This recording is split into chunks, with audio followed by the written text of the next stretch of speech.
Hello students. आज हम class 11th का दूसरा जो चैप्टर है यूनिट्स एंड मेजरमेंट उसके बारे में पढ़ेंगे। तो इस चैप्टर में पहले हम जानेंगे कि फिजिकल क्वांटिटी किसको कहते हैं। पहले हम डेफिनेशन देख लेते हैं। A physical quantity is a physical property of a material और substance that can be quantified by measurement. इसका मतलब फिजिकल क्वांटिटी एक ऐसी प्रॉपर्टी है किसी मटेरियल का या सिस्टम का जिसको हम मेज़र कर सकते हैं किसी इंस्ट्रूमेंट से। मतलब मान लो किसी मटेरियल का हमें मास जानना हो तो हम उसका मास बैलेंस से मेज़र कर सकते हैं।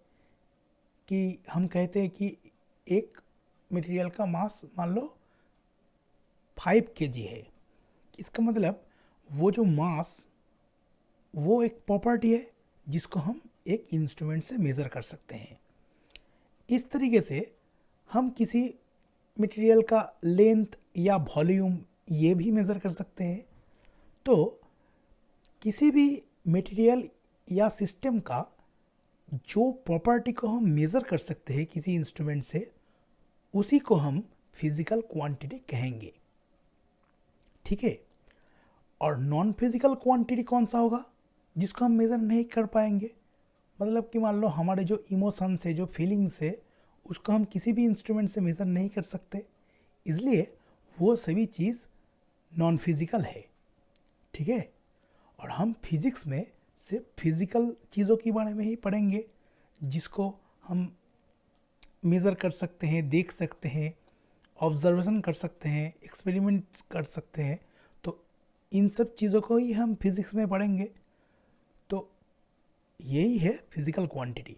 अब हम देख लेते हैं ए फिज़िकल क्वांटिटी को एक्सप्रेस कैसे किया जाए।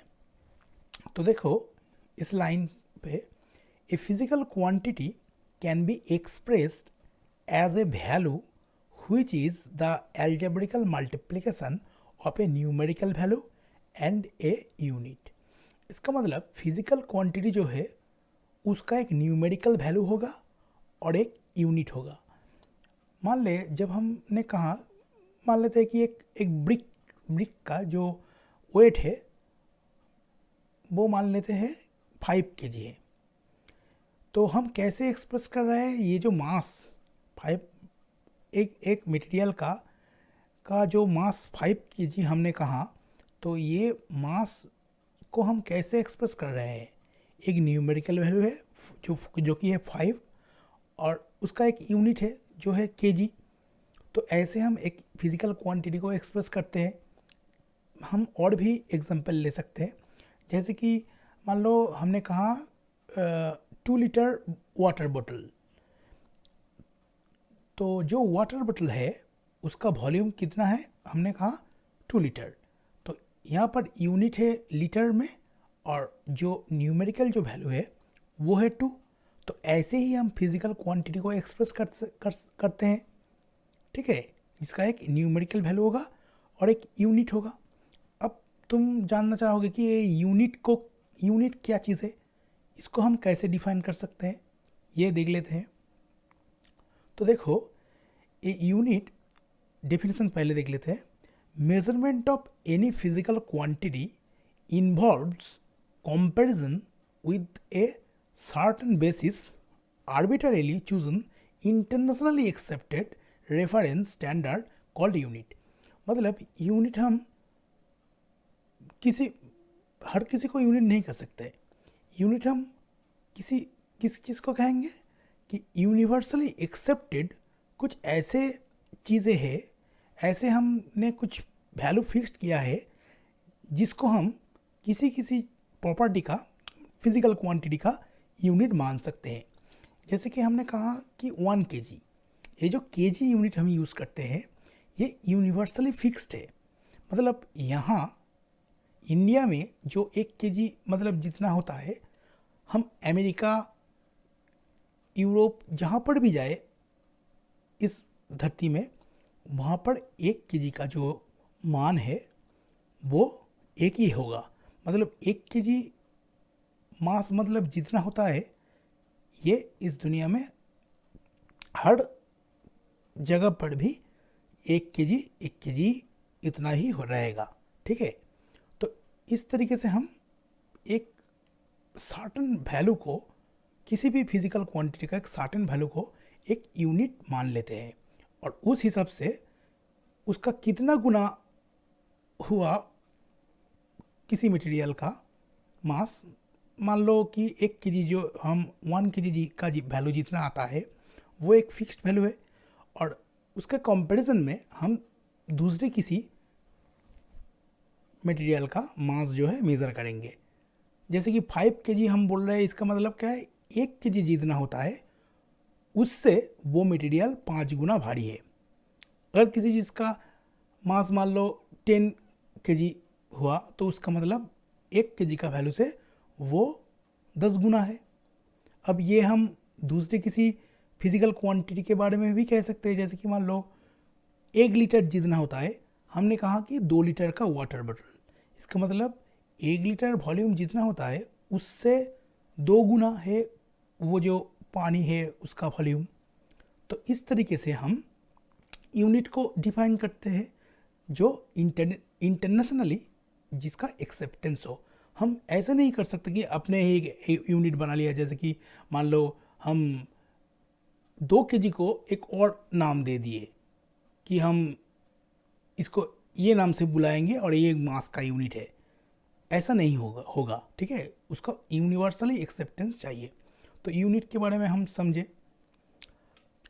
तो अब हम देखेंगे कि सिस्टम ऑफ यूनिट्स क्या होता है।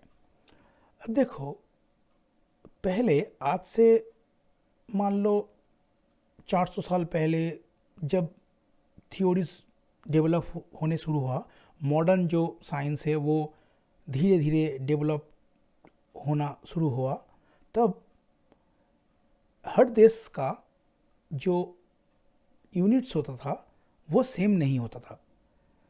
जैसे कि मान लो ब्रिटेन में एक यूनिट चलता था, अमेरिका में दूसरा यूनिट चलता था, और हमारे इंडिया में एक और अलग सा यूनिट चलता था। तो तब तो ठीक था, मगर प्रॉब्लम हुआ कि जब ग्लोबलाइजेशन हुआ, तब एक देश का जो यूनिट्स है वो दूसरे देश का कोई साइंटिस्ट अगर इसके बारे में, कोई थ्योरी के बारे में जानना चाहती हो, जो मान लो कि यूरोप में एक थ्योरी डेवलप हुआ, वो हम हमारे देश में डिस्कवर करना चाहते हैं, रिसर्च कर रहे हैं उसके बारे में, वो सब डेटा को लेकर। तो तब गलती का होता था कि उस देश में जो यूनिट चलता था, उस यूनिट में हमें उस वैल्यू का मान एक्चुअली कितना आता है वो समझना पड़ता था। अब मान लो फ्रांस में एक यूनिट चल रहा है, तो इस तरीके से डिफरेंट कंट्री में डिफरेंट जो यूनिट्स चल रहा था, तो उससे प्रॉब्लम क्या हो रहा था कि हमें हर वक्त ये कन्वर्ट करके देखना पड़ रहा था एक यूनिट से दूसरे यूनिट में, कि इसमें इस दिन में जो यूनिट चलता है इसमें वो वैल्यू क्या आ रहा है। तो ये जो प्रॉब्लम थी, ये प्रॉब्लम को बाद में जाकर सुलझाया एक इंटरनेशनली यूनिट करके। तो ये यहाँ पर हम यही देखेंगे कि पहले देखो, the base units of length, mass and time in this system. जो सीजीएस यूनिट जो था, सीजीएस चलता था फ्रांस में। फ्रांस देश का जो साइंटिस्ट था वो सीजीएस यूनिट्स में पहले किसी भी वैल्यू को एक्सप्रेस करता था, ये यूनिट यूज़ करता था सीजीएस सिस्टम में। जैसे कि मान लो सीजीएस सिस्टम में लेंथ का यूनिट जो है सेंटीमीटर आता है, और ग्राम मास का यूनिट आता है, एंड टाइम का यूनिट जो है सेकंड में आता है। तो मतलब फ्रेंच जो साइंटिस्ट है वो किसी लेंथ को एक्सप्रेस करने के लिए सेंटीमीटर यूनिट यूज़ करेगा, और जो ब्रिटेन का जो आदमी है, ब्रिटेन का जो साइंटिस्ट है, वो करता था एपीएस सिस्टम में। इसका मतलब ब्रिटेन का एक आदमी लेंथ का यूनिट यूज़ करता था फुट, मास का यूनिट यूज़ करता था पाउंड, एंड सेकंड का यूज़ करता था, टाइम के लिए सेकंड यूज़ करता था। तो देखो, जब किसी ब्रिटेन का साइंटिस्ट कोई एक चीज़ का मास बताता था पाउंड में, तब एक फ्रेंच साइंटिस्ट को उसको ग्राम में कन्वर्ट करके उसका वैल्यू यूज़ करना पड़ता था। तो यहाँ पर एक कम्युनिकेशन गैप होता था दोनों देश में या इंटरनेशनली जो थ्योरीज है। तो इस वजह से साइंटिस्ट ने ऐसा एक यूनिट सोचने की कोशिश की जो इंटरनेशनली एक्सेप्टेड है। तो देखो, सीजीएस नाम असल में आया है जो लेंथ, मास एंड टाइम, ये जो तीन प्रॉपर्टीज है, फिजिकल क्वांटिटीज है, इसका यूनिट्स के पहले अक्षर से ये सीजीएस आया। जैसे कि मान लो फ्रेंच सिस्टम में, सीजीएस सिस्टम में देखो, लेंथ को सेंटीमीटर कहते हैं, मास का यूनिट है ग्राम, टाइम का यूनिट है सेकेंड। तो इसका जो पहला लेटर है, मान लो सी, जी एंड एस, यहाँ पर दिख रहा है सी एंड जी एंड एस, तो इससे सीजीएस सिस्टम कहलाया गया इस सिस्टम को। मतलब जिस सिस्टम में ये जो मास, लेंथ, मास एंड टाइम का जो unit centimetre, gram and second में माना जाता है, उसको ही हम सीजीएस यूनिट कहा है। एंड सीजीएस यूनिट कहाँ पर चलता था? फ्रांस में चलता था। अब देखो, फुट, पाउंड एंड सेकेंड, ये जो यूनिट है इसका पहला अक्षर लेकर एफपीएस बना। सिमिलरली एमकेएस सिस्टम जो है उसमें metre, kilogram and second use किया जाता है, तो इसको लेकर के एमकेएस सिस्टम बना। बाद में जाकर जब यूनिट को ग्लोबलाइजेशन किया गया, तो तब एक सिस्टम साइंटिस्ट ने डेवलप किया, वो है the system of units which is at present internationally accepted, जिसको ग्लोबली एक्सेप्ट किया गया, वो है for measurement is la systeme international de units. ये जो है ये फ्रेंच एक शब्द है, फ्रेंच वर्ड है। तो इसका जो इंग्लिश मीनिंग है वो है the international system of units. इसको एसआई कहा जाता है, ठीक है। तो एसआई जो सिस्टम है उसको आज के डेट में इंटरनेशनली माना जाता है, और सभी जो क्वांटिटीज़ है, फिजिकल क्वांटिटीज़ है, उसको हम एसआई यूनिट्स में एक्सप्रेस करेंगे, ठीक है। एक्सप्रेस करके इसको एसआई यूनिट में एक्सप्रेस करके हम ये वैल्यू कितना आता है ये कैलकुलेट करेंगे, ठीक है, जिससे कि यूनिवर्सली ये मान्यता पाए। तो अब देखो, जो हम यूनिट्स जब चूज़ करेंगे, वो हम पहले कहा था कि कोई भी यूनिट हम चूज़ नहीं कर सकते। जैसे कि मान लो जो मास का जो यूनिट हमने 1 kg कहा, तो ये 1 kg जब हम डिफाइन करेंगे कि 1 kg क्या होता है, किस वैल्यू को हम 1 kg मानेंगे, तो ये जब डिफाइन करेंगे, हम आगे देखेंगे कि यूनिट्स को हम डिफाइन करेंगे कि 1 kg कितना वेट को 1 kg माना जाता है। तो उस डेफिनेशन देने के समय हमें एक ये सब चीज़ों को ध्यान में रखना पड़ेगा, कुछ चीज़ों को ध्यान में रखना पड़ेगा। तो ये जो चीज़ है ये हम यहाँ पर डिस्कस करेंगे। तो देखो, कंडीशन ऑफ चूजिंग यूनिट्स को चूज़ करने के क्या कंडीशन होता है। It is easily accessible. हम एक ऐसे चीज़ से इसको डिफाइन करेंगे जो हमारे इस धरती में अवेलेबल हो। And the second one is important, the unit should not change with time. मतलब टाइम के साथ जो यूनिट हम चूज़ करेंगे वो चेंज नहीं होना चाहिए। मतलब मान लो हम एक बैलेंस में वेट करने के लिए एक जो यूज़ करते हैं वेट्स, तो उसका वजन मान लो आज 1 kg है, मगर ऐसा नहीं होना चाहिए कि आज से 10 साल के बाद वो 1 kg घटकर हो गया ½ kg के बराबर। ऐसे नहीं होना चाहिए। ऐसा होगा कि जैसे 1 kg आज जितना है वो आज से 100 साल बाद भी उतना ही रहेगा और आज से 100 साल पहले भी उतना ही था। इस तरीके से हम यूनिट्स को चूज़ करेंगे जो कि टाइम के ऊपर डिपेंड ना करे। अब देखो, unit should not change with temperature and pressure and etcetera. मतलब यूनिट को टेम्परेचर से भी प्रभावित नहीं होना चाहिए एंड प्रेशर से भी नहीं प्रभावित होना चाहिए। अगर प्रभावित हुआ तो हमारा जो वैल्यू हम कैलकुलेट करेंगे वो सब अलग अलग होगा। कि मान लो हम यहाँ पर मान लो 30 डिग्री टेम्परेचर 30 डिग्री टेम्परेचर पर एक चीज़ का मास कैलकुलेट किया 2 kg, और वो रसिया में जाकर अगर मेज़र करे तो अगर वो घट जाए या बढ़ जाए तो ये तो बात नहीं हुई ना। तो यूनिट को हम जब डिफाइन करेंगे तो एक ऐसी चीज़ से डिफाइन करेंगे कि जिसका वैल्यू या जिसका डेफिनेशन टाइम, टेम्परेचर, प्रेशर ये सब पे डिपेंड ना करे। ठीक है, ये हम आगे जाकर जब हम यूनिट्स का डेफिनेशन देखेंगे तब हम इसको देख पाएंगे कि यहाँ वहाँ पर डेफिनेशन को ये सब चीज़ ध्यान में रखते हुए ही किया गया। ठीक है, अब हम नेक्स्ट जाते हैं, क्या है देखते हैं। देखो, टाइप ऑफ फिजिकल क्वांटिटीज़।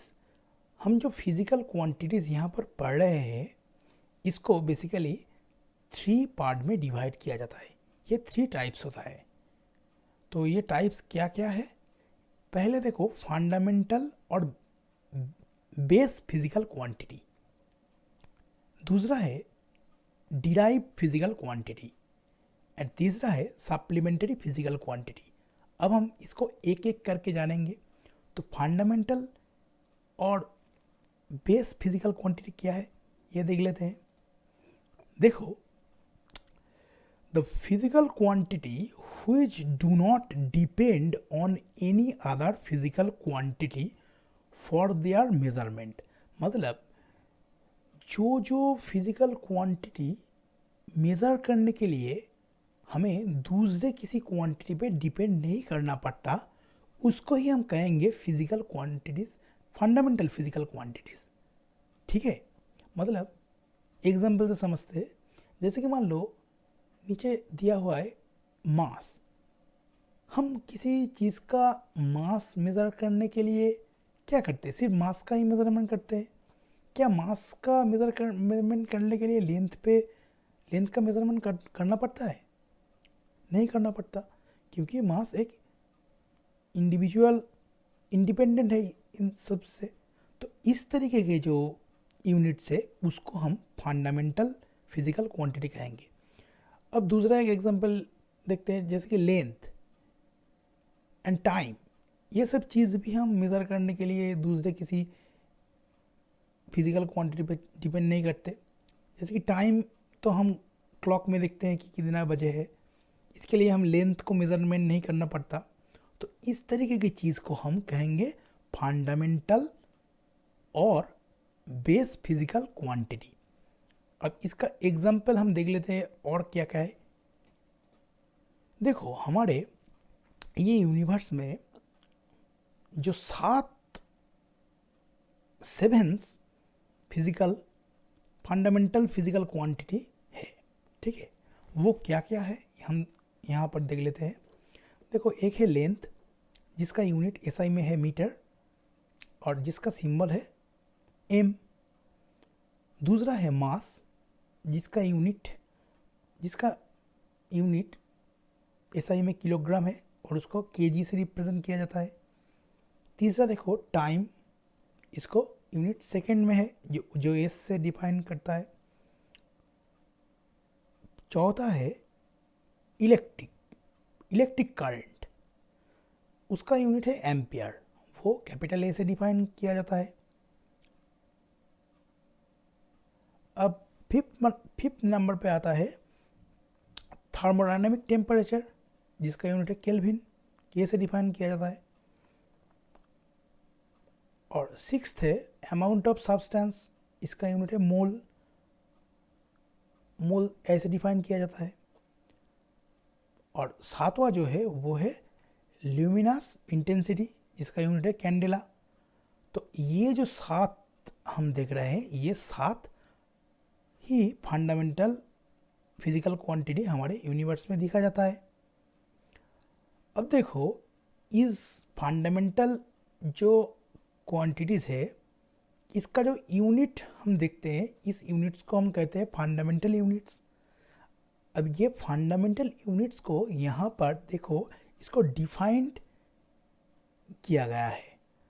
तो हमने पहले कहा कि इसको जब जब हम यूनिट्स को डिफाइन करेंगे, तब वो डेफिनेशन हम ऐसे देंगे कि जो किन किन चीज़ों को ऊपर डिपेंड ना करे, time, temperature, pressure and etcetera, जो मतलब जो हर एक कंडीशन में फिक्स्ड रहे, जो अनचेंज्ड हो, इस यूनिवर्स में कहीं भी वो अनचेंज्ड हो, तभी हम करेक्टली मेज़र कर सकते हैं।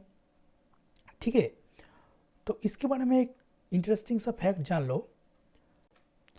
फेमस साइंटिस्ट अल्बर्ट आइंस्टाइन, उनके जो थ्योरी ऑफ रिलेटिविटी उन्होंने डिस्कवर किया था, उसमें प्रूव किया था कि ये जो मास, लेंथ, टाइम, ये जो फिज़िकल क्वांटिटीज़ है, इन सब फिज़िकल क्वांटिटी स्पीड के ऊपर डिपेंड करता है।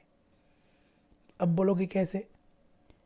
कि जैसे मान लो हम जानते हैं कि हमारा जो अर्थ है वो सूरज की चारों ओर घूम रहा है, और अगर हम इस अर्थ में एक रॉड का मान लो लेंथ हमने मेज़र किया 1 मीटर, अब उस रॉड को अगर हम इस यूनिवर्स में कहीं भी जाकर मेज़र करें, तो ये नहीं कि उस रॉड का लेंथ 1 मीटर ही होगा। अगर हम धरती से मान लो एक स्पेसशिप में जाकर उस रॉड को मेज़र करेंगे, और वो स्पेसशिप धरती के कंपैरिजन में मान लो 20 गुना ज़्यादा स्पीड में मूव कर रहा है, तो वहाँ पर ये जो लेंथ है उस रॉड का, वो छोटा हो जाएगा, 1 मीटर से कम दिखेगा। ठीक है, और स्पीड और भी बढ़ाए तो और कम हो जाएगा। अब टाइम कैसे डिपेंड करता है? टाइम भी स्पीड के साथ साथ स्लो होता जाता है। मतलब अगर हम एक स्पेसशिप में जा रहा है जो कि मान लो धरती से 20 गुना ज़्यादा स्पीड पे जा रहा है, तो उस स्पेसशिप में टाइम धरती के मुकाबले स्लो चलेगा। तो अगर हम ऐसा करें कि मान लो दो ट्विंस को, एक को हम धरती में रखें, जिन दोनों का एज सेम है, तो एक को हम धरती में रखें और एक को हम स्पेसशिप में रखकर धरती से मान लो 20 गुना ज़्यादा स्पीड पे स्पेस में घुमा रहे हैं, तब 1 साल बाद अगर वो स्पेसशिप धरती में लौट आया, तो हम देखेंगे कि जो ट्विंस धरती में रह रहा था, उसका एज जो स्पेसशिप में घूम कर आया उससे ज़्यादा होगा। ऐसा क्यों? क्योंकि स्पीड में चलने से जो स्पेसशिप में था जो लड़का, उसका जो ट्विंस जो स्पेसशिप में था, उसका जो स्पीड था वो स्लो हो गया। मतलब उसका जो क्लॉक था वो स्लोली मूव किया, इससे उसका जो एज बढ़ा वो कम बढ़ा धरती के जो ट्विंस था उसके मुकाबले। तो ऐसा हुआ, मतलब यहाँ पर धरती में जो 1 आवर या 1 ईयर जितना हुआ, वो स्पेसशिप में 1 ईयर उतना नहीं था, उससे कम था। तो टाइम भी स्पीड पे डिपेंड कर गया। अब मास कैसे डिपेंड करता है? मास भी स्पीड के साथ साथ बढ़ता है। अगर मान लो एक मटेरियल रेस्ट पर है, तो उसका जितना मास होगा, अगर हम उसको स्पीड में एक सर्टेन स्पीड दे उसको, तो उसका मास बढ़ जाएगा। इसलिए जो पार्टिकल रेस्ट में रहता है उसका मास को हम रेस्ट मास कहते हैं। ठीक है, तो यहाँ पर हम देख रहे हैं कि ये जो मास, लेंथ, टाइम है, ये सब स्पीड पे डिपेंड करता है। तो हम डिफाइन कैसे करेंगे? अगर 1 मीटर को हम डिफाइन करना चाहे तो कैसे डिफाइन करेंगे? यहाँ तो प्रॉब्लम खड़ा हो गया कि अगर हम इस धरती में 1 मीटर कह दे कि यहाँ से इतना जो लेंथ है ये 1 मीटर होगा, तो ये तो अर्थ में है, ये तो हर हर दुनिया में हर जगह तो ये नहीं रहेगा, क्योंकि हम देख रहे हैं कि ये स्पीड पे डिपेंड कर रहा है according to relativity, theory of relativity. तो ये तो समस्या हो गया। तब जो साइंटिस्ट थे, जो सोसाइटी थे, तब उन्होंने आइंस्टाइन को इसका समाधान करने के लिए कहा। उन्होंने बोला तो हम ये जो डिफाइन कैसे करेंगे, टाइम भी स्पीड पे डिपेंड कर रहा है, मास, लेंथ, ये जो फंडामेंटल जो क्वांटिटीज़ है, फिजिकल क्वांटिटीज़, ये सभी स्पीड पे डिपेंड कर रहा है, तो इसको हम डिफाइन कैसे करेंगे? तो तब आइंस्टाइन ने उसको कहा कि देखा कि इस दुनिया में एक ऐसा चीज़ है जो फिक्स्ड रहता है, जो चेंज नहीं करता, जो फिक्स्ड है, तो उसके रिस्पेक्ट में हम डिफाइन कर सकते हैं। तो वो क्या है? वो है speed of light in space. हम जानते हैं कि स्पीड ऑफ लाइट स्पेस में कितना होता है? अप्रोक्सीमेटली 3 × 10⁸ मीटर पर सेकेंड होता है। इसका जो एक्चुअल वैल्यू है वो करीब करीब इतना आता है। तो अगर हम मान लो 1 मीटर लेंथ जो है उसका डेफिनेशन हम लाइट से दे, तो वो हर जगह इस यूनिवर्स में हर जगह फिक्स्ड रहेगा। जैसे कि मान लो हम कहें कि लाइट 1 इतना सेकेंड में जितना डिस्टेंस ट्रैवल करता है वही 1 मीटर है, तब तो ठीक हुआ ना, क्योंकि लाइट का स्पीड तो फिक्स्ड है। तो इसलिए हम 1 मीटर को लाइट के स्पीड से डिफाइन करेंगे। यहाँ पर अगर हम देखें तो तुम लोग देखोगे कि जो स्पीड ऑफ लाइट, जो लेंथ है 1 मीटर, उसको स्पीड ऑफ लाइट से ही डिफाइन किया गया है। अब टाइम को कैसे डिफाइन करें? टाइम को डिफाइन किया है जो सीजियम जो एटम, उसका फ्रीक्वेंसी से डिफाइन किया गया है। ठीक है, ये जो डेफिनेशन यहाँ पे दिया है ये एग्जाम पे तो नहीं आएगा, ये जानने के लिए देख सकते हो सिर्फ। ठीक है, इसको रट्टा मारने की ज़रूरत नहीं। अब मास को भी प्लैंक कांस्टेंट से डिफाइन किया गया, जो कि एक फिक्स्ड वैल्यू है। तो इस तरीके से हम जो फंडामेंटल यूनिट्स है उसको ऐसे डिफाइन किए हैं कि जो टाइम, टेम्परेचर, प्रेशर इससे इंडिपेंडेंट रहे और हर दुनिया में हर जगह जिसका वैल्यू फिक्स्ड रहे। अब हम दूसरा जो फिजिकल क्वांटिटीज़ के बारे में टाइप्स देखा था उसके बारे में पढ़ेंगे, वो है डिराइव्ड फिजिकल क्वांटिटी। ये क्या है? अब नाम से ही हमें समझ में आ रहा है कि ये डिराइव्ड है, मतलब physical quantities that can B derived from 2 और मोर फंडामेंटल फिजिकल क्वांटिटीज। जो फंडामेंटल फिजिकल क्वांटिटी हमने 7 जो फंडामेंटल फिजिकल क्वांटिटीज देखे, अगर हम उससे किसी और यूनिट्स को डिफाइन करें, किसी और फिजिकल क्वांटिटीज़ को डिफाइन करें, तो उसको हम कहेंगे डिराइव्ड फिजिकल क्वांटिटी। जैसे कि मान लो एरिया, हम एरिया को कैसे कैलकुलेट करते हैं? एक रेक्टेंगल दिया हुआ है, उसका एरिया हम लेंथ इंटू ब्रेथ करते हैं, मतलब 2 लेंथ को हम मल्टीप्लिकेशन कर रहे हैं, इससे हम एरिया का जो यूनिट्स है उसको पा रहे हैं, एरिया जो फिजिकल क्वांटिटी है वो डिटरमाइन कर रहे हैं। वॉल्यूम क्या कैसे पा रहा है? वॉल्यूम 3 जो लेंथ है, 3 लेंथ को मल्टीप्लिकेशन करके हम वॉल्यूम पाते हैं।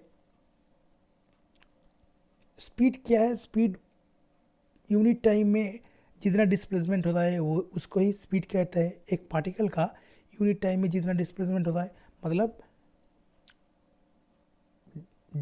डिस्टेंस बाय टाइम, ऐसे स्पीड का जो फिजिकल क्वांटिटी हम मेज़र करते हैं, स्पीड जो फिजिकल क्वांटिटी है, तो इन सब चीज़ों को हम डिराइव फिजिकल क्वांटिटी कहेंगे। अब इसका एग्जांपल से हम और भी देख सकते हैं, जैसे कि मान लो दोनों लेंथ मल्टीप्लिकेशन करके मीटर स्क्वायर एरिया का यूनिट हमने पाया, डिराइव्ड यूनिट हुआ। वॉल्यूम का 3 लेंथ मल्टीप्लिकेशन करके मीटर क्यूब हमने डिराइव किया। वेलोसिटी का same, length by time, M by S इसका यूनिट जो है हमने पाया। Force, work done. तो इस यूनिवर्स में हमारे फिजिक्स में हम जितना भी फिजिकल क्वांटिटी देखेंगे उन सातों को छोड़कर बाकी सारे डिराइव्ड क्वांटिटीज ही हुआ। अब एक और यूनिट हम देखेंगे और एक टाइप ऑफ फिजिकल क्वांटिटीज जिसको हम डिराइव नहीं कहेंगे, उसको हम कहेंगे सप्लीमेंट्री फिजिकल क्वांटिटी। अब देखो सप्लीमेंट्री फिजिकल क्वांटिटी क्या होता है ये समझते हैं। पहले इसका डेफिनेशन देख लेते हैं। Dimensionless units have been combined alongside base units just to regenerate derived units are known as supplementary units। तो ये सप्लीमेंट्री फिजिकल क्वांटिटी ऐसे यूनिट होता है जो डायमेंशनलेस है मगर इसका एक यूनिट है। इसका एग्जांपल देखो, 2 एग्जांपल होता है, सिर्फ 2 ही होता है। एक है प्लेन एंगल और दूसरा है सॉलिड एंगल, जिसका यूनिट्स देखो, प्लेन एंगल का यूनिट से रेडियन, जिसको हम रेड लिखते हैं शॉर्ट फॉर्म में, और सॉलिड एंगल का जो यूनिट है वो है स्टेरेडियन, जिसको हम एसर से एक्सप्रेस करते हैं। यही दोनों जो है वो सप्लीमेंट्री फिजिकल क्वांटिटीज़ में आता है और ये डायमेंशनलेस है मगर इसका यूनिट होता है। ये दोनों ही सिर्फ ऐसे फिजिकल क्वांटिटीज़ है। अगर एग्ज़ाम में आए कि एक dimensionless physical quantity which have units, तो ये दोनों आएगा सप्लीमेंट्री फिजिकल क्वांटिटीज़। अब ये दोनों क्या है इसको थोड़ा डिटेल में जान लेते हैं।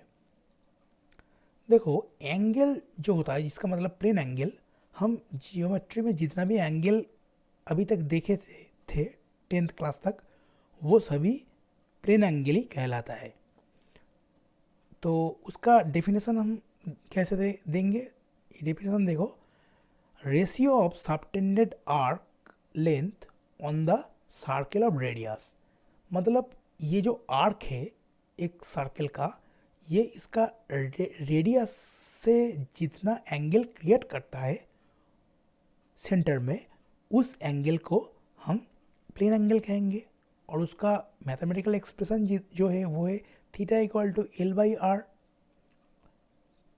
इसका यूनिट रेडियन है, जिसको हम रेड से एक्सप्रेस करते हैं। और एक सर्कल का जो टोटल एंगल जो प्लेन एंगल होता है वो होता है 2 पाई। पाई का वैल्यू कितना होता है? पाई का वैल्यू होता है 180 डिग्री और 2 पाई का वैल्यू कितना होता है? 360 डिग्री। अगर हम एक टोटल सर्कल को कंप्लीट करें तो वो कितना एंगल होता है? 360 डिग्री। अब देखो सॉलिड एंगल क्या होता है। सॉलिड एंगल एक जैसी है मगर थोड़ा अलग है। देखो, the ratio of subtended area on the sphere of to radius squared. मतलब यहाँ पर जो लेंथ, जो आर्क सेंटर पर जो एंगल कर रहा था उसको हम प्लेन एंगल कह रहे थे। उसी तरह अगर एक स्फीयर में उसका जो ऊपरी सरफेस है, वहाँ पर अगर एक सरफेस हम मान ले एक ए सरफेस है, ये सरफेस जो है ये उस स्फीयर का सेंटर में जितना एंगल करता है उस एंगल को हम कहते हैं सॉलिड एंगल, जिसको हम मैथमेटिकली एक्सप्रेस करते हैं rho equal to A by R square. ठीक है, इससे एक्सप्रेस करते हैं और उसका यूनिट स्टेरेडियन है। और एक स्फीयर का जो टोटल सॉलिड एंगल होता है वो होता है 4 पाई। तो ये दोनों क्वांटिटीज़ जो है फिजिकल क्वांटिटीज़, ये सप्लीमेंट्री फिजिकल क्वांटिटीज़ है, जिसका यूनिट तो है मगर इसका डायमेंशन नहीं होता। आशा करता हूँ कि आज की टॉपिक तुम लोग अच्छे से समझे। अब बाकी का जो टॉपिक है वो हम अगले क्लास में सीखेंगे।